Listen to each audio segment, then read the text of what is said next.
Sekitar 2/3 lapisan es permanen bumi mengapung di atas perairan kutub sebagai lapisan tipis es laut.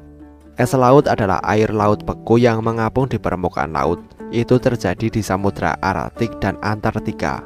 Meskipun sangat luas, es laut menyumbang sekitar 1/1000 dari keseluruhan volume es di bumi. Tapi bagian yang paling menarik tentang es laut adalah meskipun terbuat dari air laut yang asin, mereka hampir semurni air tawar. Check this out.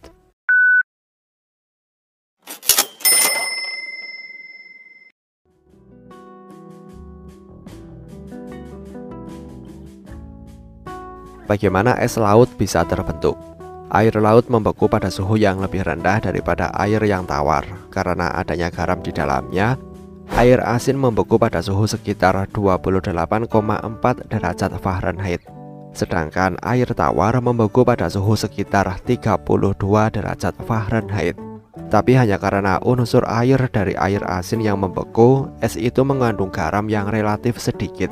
Ini bisa dicairkan dan digunakan langsung sebagai air minum.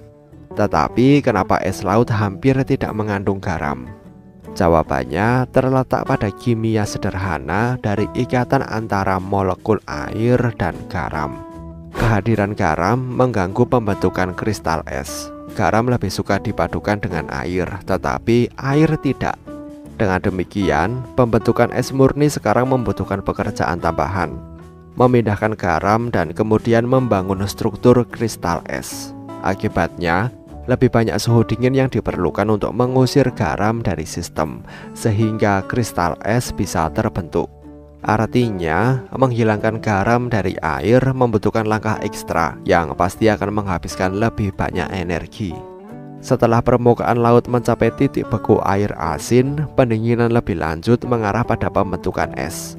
Es pertama yang berkembang disebut es frasil. Terdiri dari partikel kristal kecil berdiameter 3 atau 4 mm. Ketika kristal es berkembang, campuran yang lebih pekat terbentuk di permukaan laut.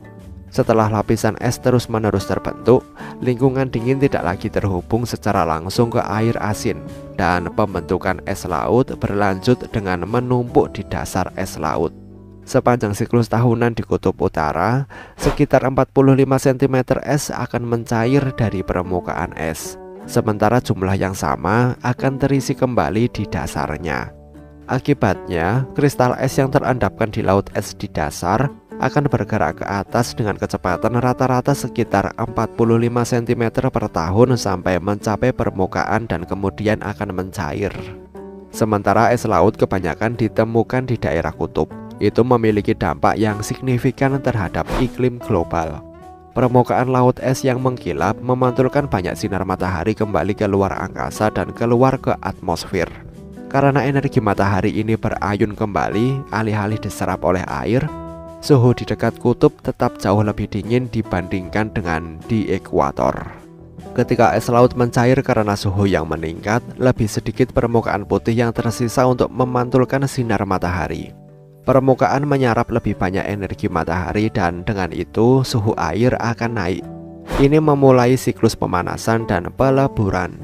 Peningkatan suhu air menyebabkan es terbentuk di musim dingin dan kemudian mencair lebih cepat di musim panas berikutnya. Bahkan sedikit kenaikan suhu bisa menyebabkan pemanasan yang cukup besar dari waktu ke waktu, menjadikan wilayah kutub paling sensitif terhadap perubahan iklim di planet ini. Bagaimana menurut kalian? Sampaikan pendapat kalian di kolom komentar. Terima kasih telah menonton video ini dan sampai jumpa di next video.